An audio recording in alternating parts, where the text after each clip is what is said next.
বিসমিল্লাহির রহমানির রহিম। প্রিয় ভাই ও বোনেরা, আল্লাহ তালার অশেষ রহমত যে তিনি আমাদেরকে আবারও জুমার দিন পর্যন্ত পৌঁছে দিয়েছেন।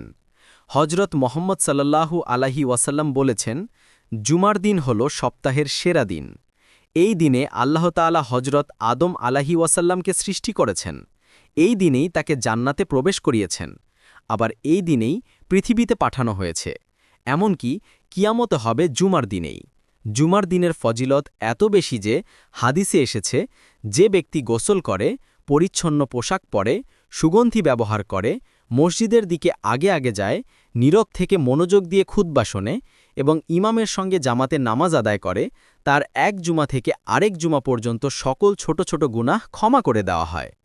আরেকটি গুরুত্বপূর্ণ বিষয় হল, জুমার দিনে এক বিশেষ সময় আছে, যে সময়ে বান্দা যদি আল্লাহর কাছে দোয়া করে তবে সেই দোয়া অবশ্যই কবুল হয়।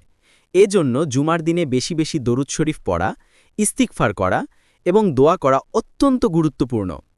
প্রিয় মুসল্লিরা, জুমার নামাজ কোনো সাধারণ নামাজ নয়, এটি মুসলমানদের জন্য ফরজ এবং এর ফজিলত অপরিসীম। তাই আসুন আমরা সবাই নিয়মিত জুমার নামাজ আদায় করি, বেশি বেশি ইবাদত করি এবং আল্লাহর রহমত লাভ করি।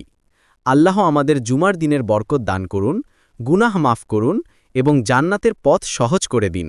আমিন। আপনাদের রৌশন ভাইয়ের ভিডিও ভালো লাগলে একটা লাইক, কমেন্ট, শেয়ার করবেন।